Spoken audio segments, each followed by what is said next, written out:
Most lifeboats are designed to survive emergencies. Most are tested against calm waters. Most fail when real storms hit. But Maxwell Chikumbutso doesn't do most. He asked a simple, terrifying question. What if a lifeboat had to survive the waves that crush ships? Not storms. Not rough seas. Real waves capable of toppling entire vessels. That's where everything changes.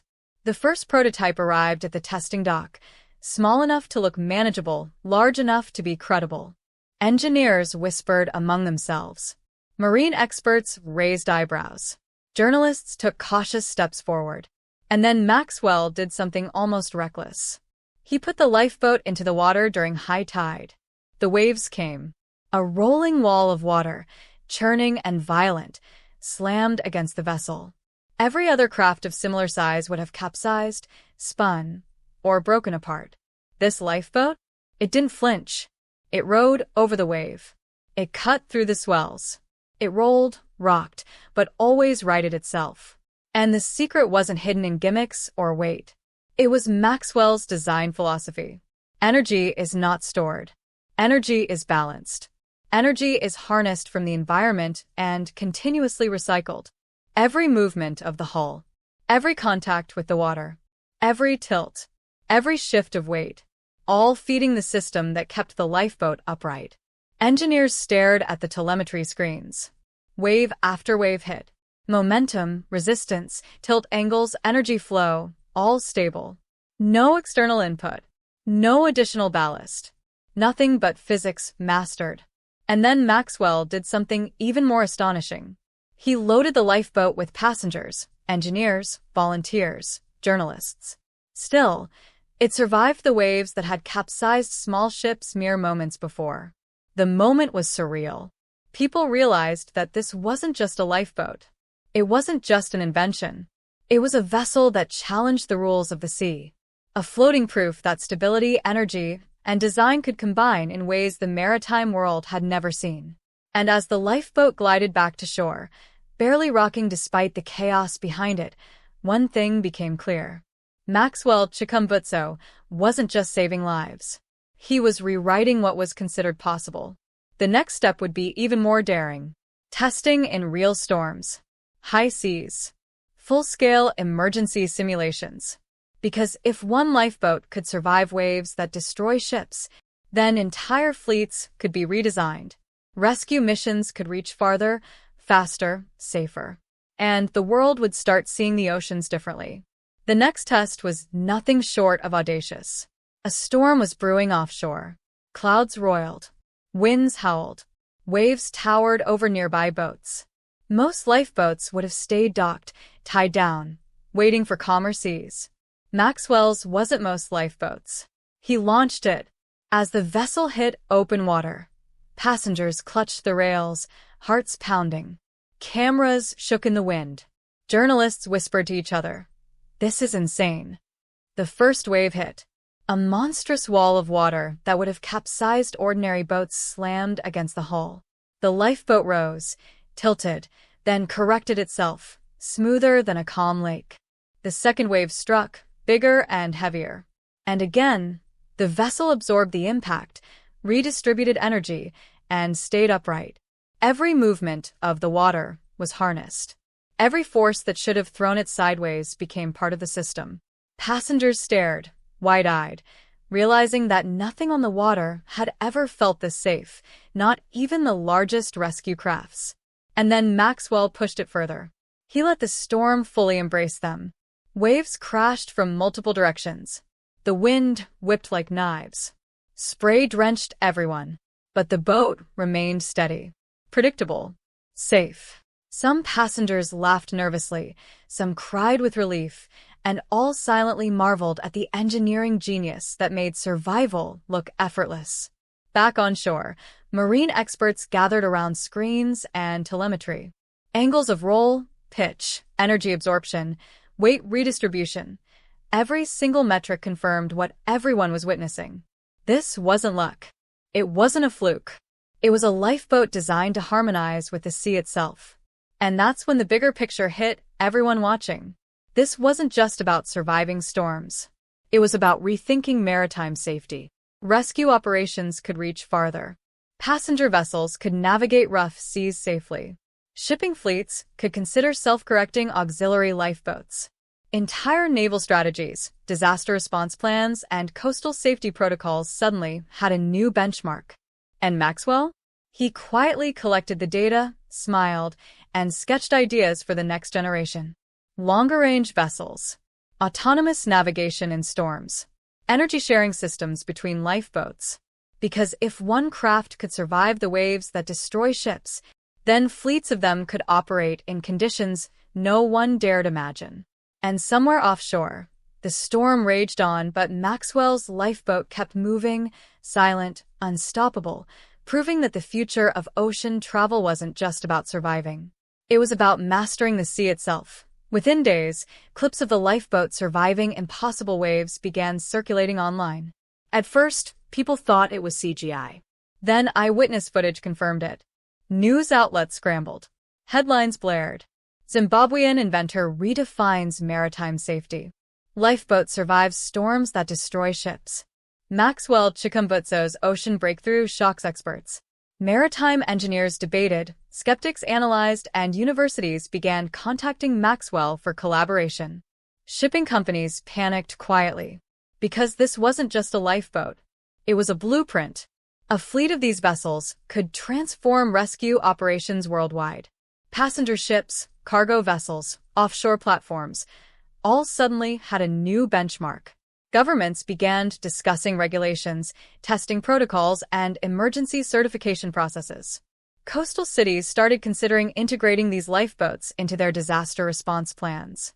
And while the world debated, Maxwell quietly advanced the project. He tested autonomous navigation in stormy seas.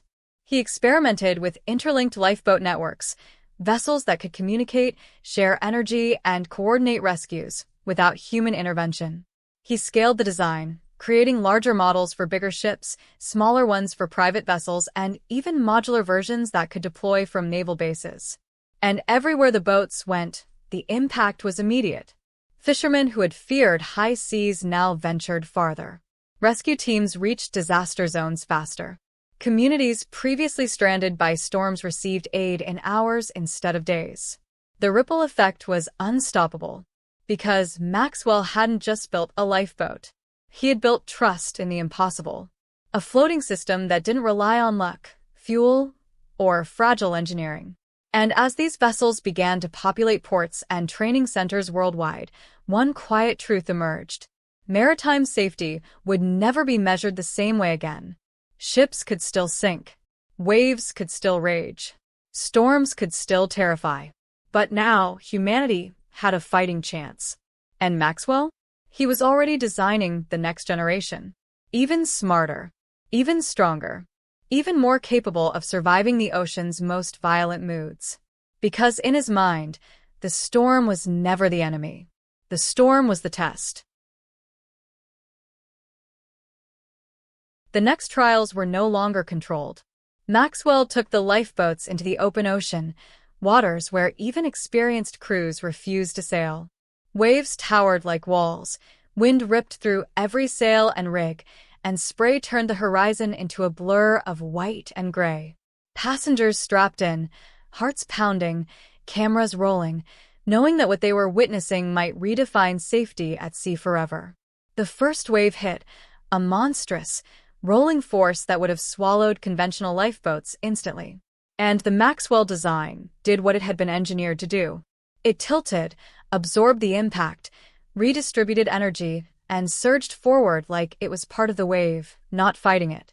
The second, third, and fourth waves struck in succession. Passengers clutched the sides, voices caught between fear and awe, but the boat remained upright. It wasn't just surviving. It was mastering the chaos. Journalists streamed live footage. Social media erupted. Headlines were updated mid-coverage. Lifeboat defies nature. Zimbabwean inventor conquers deadliest waves. Sea rescue reinvented by Maxwell Chikumbutso. Naval engineers from around the world began monitoring telemetry in real time. Angles of roll, pitch, acceleration, energy absorption, The data was unprecedented. Fleet operators quietly ran simulations. A network of these vessels could reduce shipwreck casualties by orders of magnitude. Entire shipping lanes could be made safer. Coastal evacuation plans could be rewritten.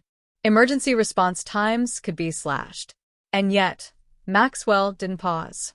He added autonomous piloting during peak storm conditions, linking multiple boats into a synchronized formation. Each lifeboat anticipated the movement of its companions, adjusted energy flow, and maintained perfect stability across the entire fleet. It was no longer a single lifeboat. It was a mobile, intelligent, self-sustaining rescue system. Meanwhile, passengers began to realize something profound. The fear they expected never fully arrived. Instead, awe took over. Relief took over. Because for the first time, people experienced survival that didn't feel like luck. It felt like certainty. As the storm began to ease and the boats returned to calmer waters, global attention shifted from disbelief to urgency. Media outlets debated, governments called emergency meetings, and maritime organizations began lobbying for immediate trials in ports worldwide. Maxwell watched quietly, already sketching the next iteration, lifeboats capable of carrying more people, navigating farther, and communicating across oceans. Because one thing was clear. The world was watching, but no one was ready for how far Maxwell's self-sustaining technology could go. And somewhere offshore, another wave rose on the horizon. The ultimate test was coming. The storm had grown into a true ocean monster. Waves reaching heights most vessels wouldn't dare attempt. Lightning cracked across the horizon. Thunder rolled like artillery. Rain lashed sideways, reducing visibility to nearly zero. Yet Maxwell's lifeboat, the same vessel that had already survived smaller storms, was about to face its ultimate trial. Volunteers and engineers tightened their straps. Cameras were secured. Everyone held their breath. As the boat hit the first colossal wave, time seemed to slow. The vessel tilted almost impossibly, the bow lifting high, water crashing over the deck. But instead of capsizing, it flexed, absorbed the energy, and righted itself with a grace that defied logic. The second wave hit harder, a monstrous wall of white water, surging with fury. The passengers screamed, the cameras shook violently, yet the lifeboat carved through the chaos as if it had a mind of its own. Telemetry screens showed energy flow balancing perfectly. Every tilt, every roll, every crash of water into the hull was accounted for and neutralized. Even the engineers couldn't hide their astonishment. "This is impossible," one whispered, eyes wide. The third wave struck from the side, a rogue wave, sudden and violent. The boat rotated, swayed, but didn't falter. It redistributed weight. It recycled energy from the impact. It glided forward unstoppable. Passengers clutched rails, laughter mixed with adrenaline-fueled cries, some crying with relief. And then Maxwell activated the synchronized fleet mode. Other self-sustaining lifeboats, previously docked, launched into the storm. The fleet moved as one organism. Every boat anticipating the next wave, compensating for energy shifts, maintaining balance even as waves slammed from all directions. It was a symphony of engineering and physics, a ballet against nature's deadliest forces. The storm raged for hours. Ships in nearby waters struggled to stay afloat. Many were forced to turn back. Some sent distress signals. But Maxwell's fleet? It was unharmed. Calm. Controlled. Reliable.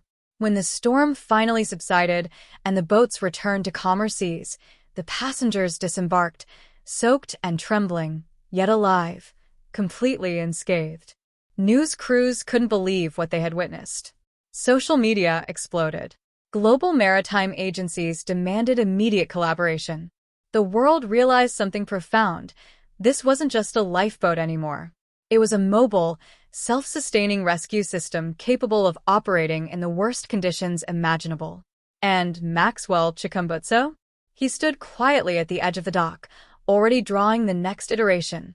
Larger boats, faster response times, ocean-wide fleet integration, autonomous interlinking. Because the storm had proven one thing clearly: The seas could no longer dictate the limits of survival. And humanity's approach to disaster response, rescue operations, and ocean travel would never be the same again. As the waves finally calmed and the storm clouds parted, the fleet of Maxwell Chikumbutso's self-sustaining lifeboats glided back toward the shore. The passengers stepped off, soaked but unharmed, faces a mixture of awe, relief, and disbelief. Journalists captured every moment, engineers studied every metric, and the world began to grasp the magnitude of what had just happened. This wasn't just a lifeboat. It wasn't just technology. It was a paradigm shift in maritime safety, disaster response, and human survival. Maxwell Chikumbutso had proven that even the deadliest forces of nature could be met and mastered. And while the oceans remained wild and unpredictable, humanity had gained a fighting chance. A future where lives could be saved, where storms could be challenged, and where innovation defied limits had arrived. Maxwell didn't just build lifeboats. He built hope. Silent, resilient, unstoppable, and ready to change the world.